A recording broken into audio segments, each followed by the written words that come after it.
So, hello everyone. I'm the guy that just lost that race. I'm Paulister, and I'll be doing a commentary for Ink, a run done by my friend here, Yajijy. Yeah, and it's a lovely little game. Has 75 stages, which have a very interesting gimmick to them, and I think you'll see that immediately as the run begins. So I think without any further ado, we should probably get started. So, Yajijy, play. Yeah. All right.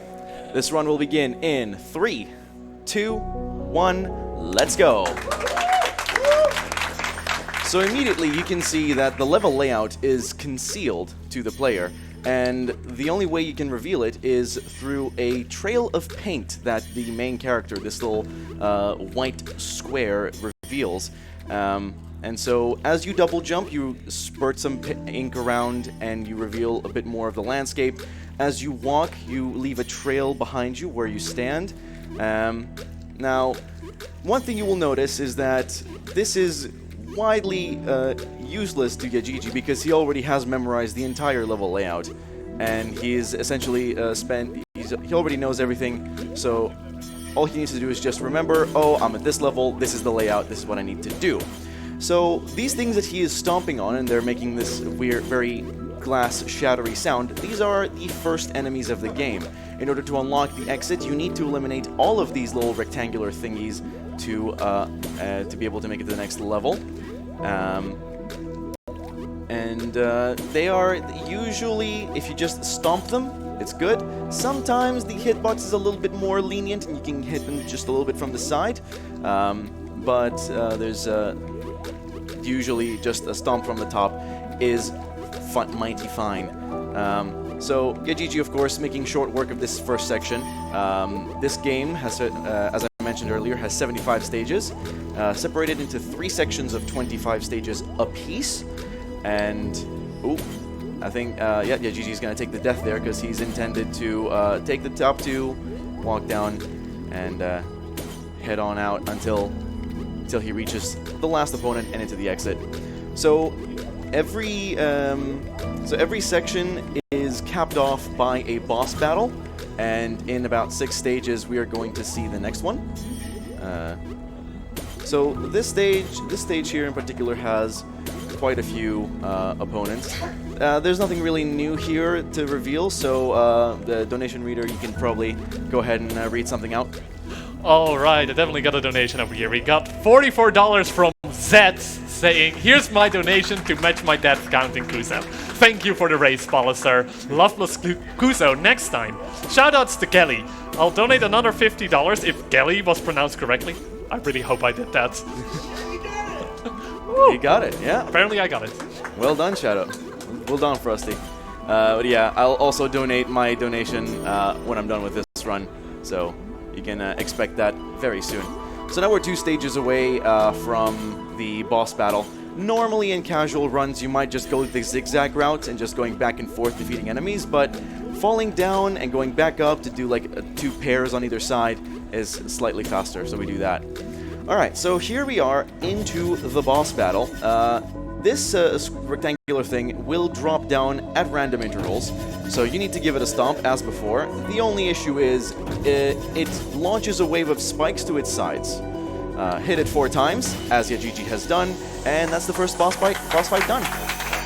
It's made short work of. So we're now on to the second section, the triangle section, as I like to call it, the first one being the square section.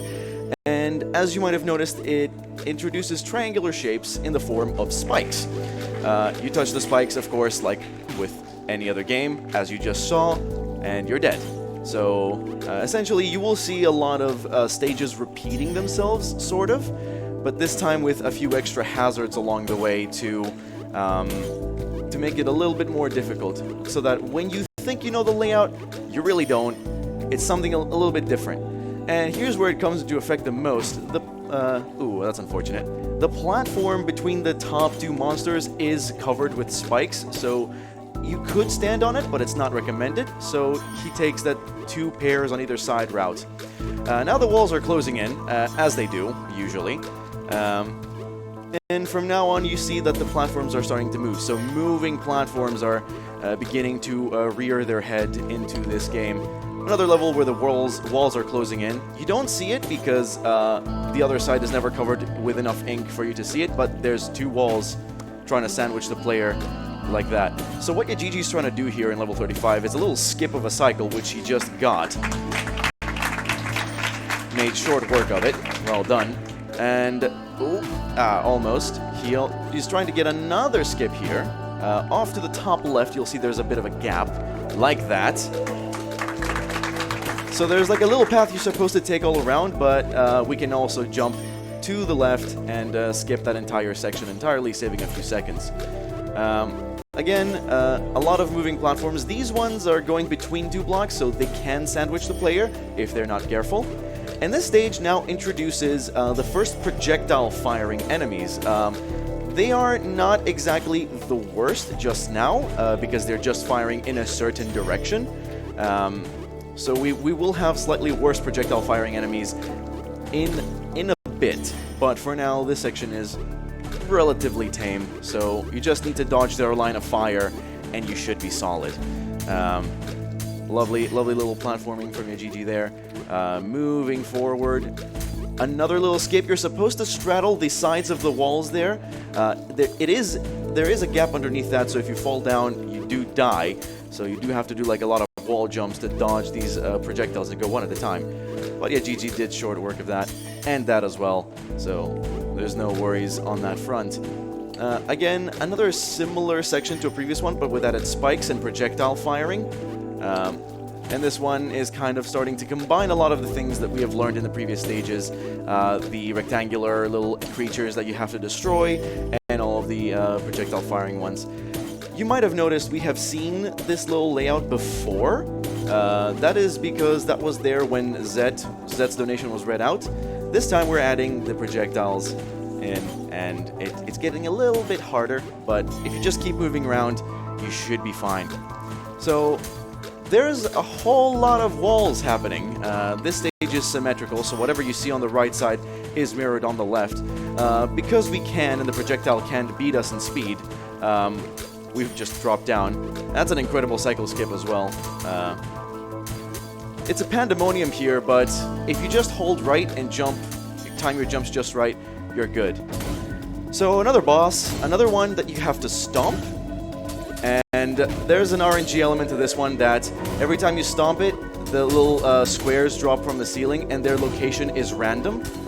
So still, pretty good RNG there, besides that first hit on the second round. So now we're on to the third section already, and this one has a new type of projectile fire. It's homing bullets. And if you have seen me run this game, then you know that these are the bane of a new runner's speedrunning career with this game, if you could say, because they are quite good at following the player around. Either way, with a good dodge here and there, he just makes really short work of them. Here's another level where the walls close in, and this is the first application that we see of keys. Keys that, when collected, unlock new sections of the stage. So here's another key, you get the one below, and that unlocks the exit up top, while the cannons are firing at you. And again, this is another layout that we will see a couple more times at least. Just a bunch of like little gates that you have to cross, and there's more homing bullets there. Another little element that is being introduced here is usually when you clear like a certain criterion, something new appears. So when you kill an enemy, another one shows up. This time it's you have to stand on this platform and dodge all of these bullets, get up on top of the wall. Whenever you can, just jump on it. So yeah, we're gonna see a slightly harder version of that later. So now we get the key, kill these two little creatures at the bottom off, avoid the homing bullets, and we're through to the next round. So this one, we'll be doing a few laps around it. Here's the first key, it's perched on top of the platform. Here's another key, and then here's the third key, right next to the homing cannon, and the fourth one, which unlocks the exit. So it's basically a chain reaction of collecting keys and unlocking new sections. Now, another little application of the platforms moving around after you clear a certain requirement. Now, these platforms forcibly trying to kill you every time you fulfill a requirement. So you kill these monsters, and they try to push you off the stage or try to drop you down, as you saw just now. So 6 enemies here, as we saw. This is a layout we saw quite a little bit earlier on in this run, level 13 if I'm not mistaken. So you get number 5, number 6, dodge the homing bullet. That's a nice dodge, and he's on to the next stage. Another skip, and yeah, it's just these 3 platforms. When you kill their creatures that lie on them, they just drop down, so you don't want to do that.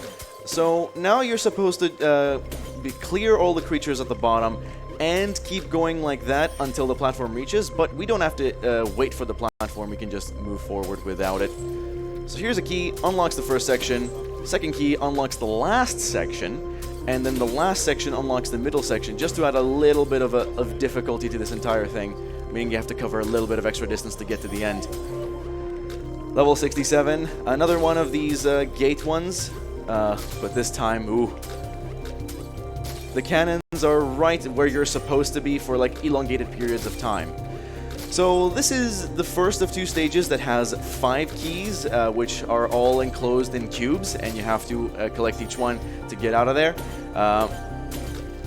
Now coming up, you know how I mentioned earlier that certain blocks will move when you clear a certain condition? Not anymore. Sometimes they just move whenever they please because they can and because they want to kill you. This run is going by pretty fast. Now imagine these square blocks, you're supposed to do that after you've revealed them. No, he just did all that blind, which is an amazing display of memory and skill and kind of memorization of cycles. On to level 73, another one where you have to follow the platform. Again, we won't need it if a certain skip is done well. Oh. See that little padlocked gate? You're supposed to collect a key for it, but we're not going to do that. We're going to skip that key, and instead we're just going to skip that, just going to jump right under it, because there's a little bit of leeway on that front. Oh, a little bit late, but it's fine. Can I get in a donation? You may jump in, yes. Alright, we got another donation from Cinco's, $100! Ooh, that's a lot of muns. Saying, oh shoot, that was way too easy. Thought I had to make you a challenge there. Gotta step on my game until next time. Speaking of which, best of luck to Cheese for the 120-star run. Here's hoping we can make that 16-star incentive as well. Don't forget that we're here to have fun, but also to help our fellow people struggling with the awful disease that is Alzheimer's. Gotta keep on running. ESA hype. Thank you so much for that donation. Also thanks to WiredWiki for that amazing tongue twister. Okay, so final boss. He's trying to get a quick kill while homing bullets are coming in, and he's got it, and that's time almost there, and time. Incredible. Very nicely done. I didn't even have time to explain it. But yeah, essentially, if you just keep bouncing on him in a certain rhythm, you won't be able to get hit by either his homing bullets or his laser won't be able to fire because you're hitting him so fast. But yeah, that was a very good execution there, yajijy. Very well done. But yeah, now if you'll excuse me, I will have to donate my $29 for the charity. Yeah, that was Ink, and quite at a very, very short time of 12 minutes and 37 seconds. So GG's to yajijy, and I guess that's it from us. Enjoy the rest of the marathon. Keep donating for the Swedish Alzheimer's Foundation, and we'll see you later. Bye-bye!